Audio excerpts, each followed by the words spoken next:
Illum huwa l-jum tal-ħaddiema, il-jum fejn roddu ħajr lil ħaddiema li tul l-aħħar 15-il xahar baqgħu għaddejjin minkejja ċirkostanzi ta' pandemija. Hekk beda d-diskors tiegħu il-Prim Ministru mmexxej Laburista Robert Abela f'jum il-ħaddiem waqt żjara fil-fabbrika tal-Maple. Żjara fost ħafna li l-Prim Ministru għamel lil ħaddiema f'kull faxxu tas-soċjetà madwar Malta u għawdex tul il-jum. Fl-isfond tal-ħaddiema jippreparaw furnata ħobs, il-Prim Ministru sostna li pajjiżna żamm sod għall-pandemija grazzi għal ħaddiema biżla li għandna.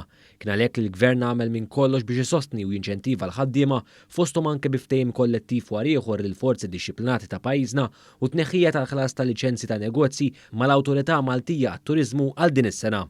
L-aħħar jiem ma kinux eċċezzjoni. Erġajna ħabbarna b'20 miljun euro fajnuna għan-negozji, kemm assistenza u kemm inċentivi. Reġgħu ħarġu l-applikazzjonijiet biex inkomplu insewwu l-inġustizzji tal-passat. Dan b'valur ta' 10 miljun euro. Dr. Abela sostna li dan kollu wassal biex f'sena ta' pandemija jiġu salvati l-impjiegi dan fil-waqt li naqqas mod sostanzjali l-persuni li huma mċaħdin materjalment severament.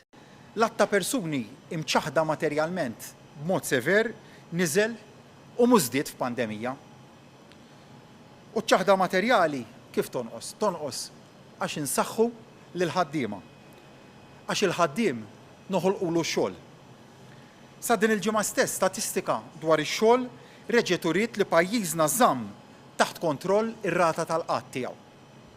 Il-bieraħ stess reġa' rriżulta li għandna fost lanqas rati ta' qatt.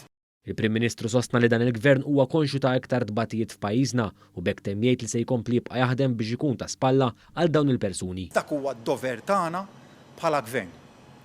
Fix-xogħol, fl-opportunitajiet ġodda li noħolqu, fl-iskemi ta' appoġġ bħal l-in-work benefit u tapering tal-benefiċċji, fl-iskemi ta' għajnuna li jerġajna nidejna u li se nkomplu nnedu. Għax-xogħol u xogħolna kien għadu u jibqa' dak li nsaħħu lil ħaddiem u lin-negozji tagħna.